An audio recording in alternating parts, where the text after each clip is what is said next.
No, I am a 1980s kid. I was born in the late 70s. I feel like I thrived in the 80s. The 80s also led me to a lot of misconceptions about what life was going to be like because I grew up in a time of hair metal. And the hair metal bands are great, and I still love them. I listen to Hair Nation all the time on Sirius XM. But it led me to believe that life was going to be screaming loud guitars and fast cars and parties with loose women and lots of alcohol, which I suppose could still be a way of life, but probably not the best way of life. And by the time I got into the 90s, when I got into high school, I was expecting all those things that were promised to me in the 80s. Well, grunge rock took over, and everybody was wearing flannel. Everyone was depressed and hated their families. Not so much fun. However, something did happen to me in the 80s that still I think is true to today, and really has no relation to the intro. But here we are. So I remember I used to. I'm not a gamer. I'm not what the kids would call a gamer, and the fact that I use the term "the kids" proves I'm not a gamer. I play Mario Kart on my phone. Quite honestly, usually when I'm in the bathroom. Just This is the truth. So I play Mario Kart on the phone. I play Pokemon a lot. I like that. I'm usually at the airports a lot, so it gives me time to play Pokemon. And other than that, despite a short stint with Guitar Hero, I was a 1980s video game kid. Like Atari 2600, 5600, whatever it was, 7800. They just kept throwing out numbers. But then Nintendo came along. Nintendo was where I peaked. And Nintendo games were great. I mean, you had to do so much work just to get them to work. You had to try to blow in the cartridge sometimes. You had to try to put one cartridge in with another one on top of it a little bit to hold it down a little bit more. There was a lot of things that you had to do. In order just to make it function, you had to do some work. You had to know the tricks of the trade. But some of the games I noticed actually started to become formulaic in their endings. And that being that you would fight, you would fight stage after stage.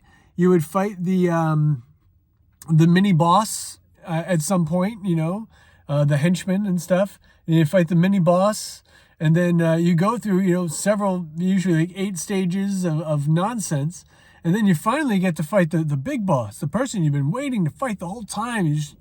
This is your moment. And then after you beat that boss, the screen would flash, and you would often have to fight a shadow version of yourself. And at first it was really cool. It's like, what is this all about? Why am I fighting myself in this weird shadow world?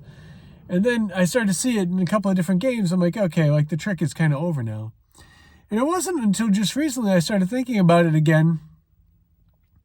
And I realized it's actually a real great analogy for our lives. The big monster that we have to fight isn't out there in the world somewhere unbeknownst to us. They're not some veiled mystery. They're not somebody that we've decided is the big boss. It's always ourselves. It always comes back to us. The monster that we really have to fight is the one inside. And it's hard to face that person, never mind fight them. And I think that what happens is we start to cast the things we don't like upon ourselves outward into the world. It's said that many times the things that we don't like about somebody else are the things that we see in them that we don't like about ourselves. But we can't rectify that. We can't possibly be the problem. It has to be somebody else. We're all heroes and victims in our own stories. We're not the villain.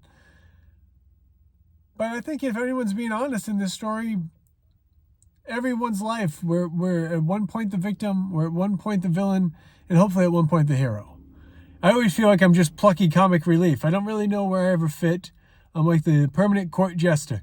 But I'm having fun, so that's good. But yeah, it's not to say I haven't had my share of pain and struggles and people that I think have been the villains in my life, and I'm sure I've been that to somebody else too.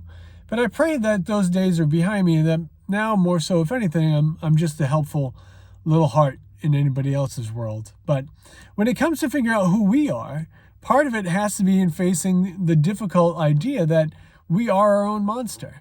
The things that we don't like about ourselves, we often will project upon others and not like them because of it. And it's important that we look at that as our own little shadow boss And then we have to decide those things in our life.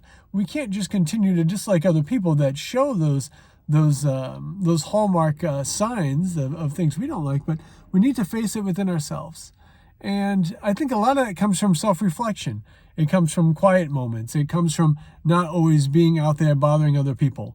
And so that's something that we really need to work on. And it's something that I think we can work on going forward, and something that we should continue to work on.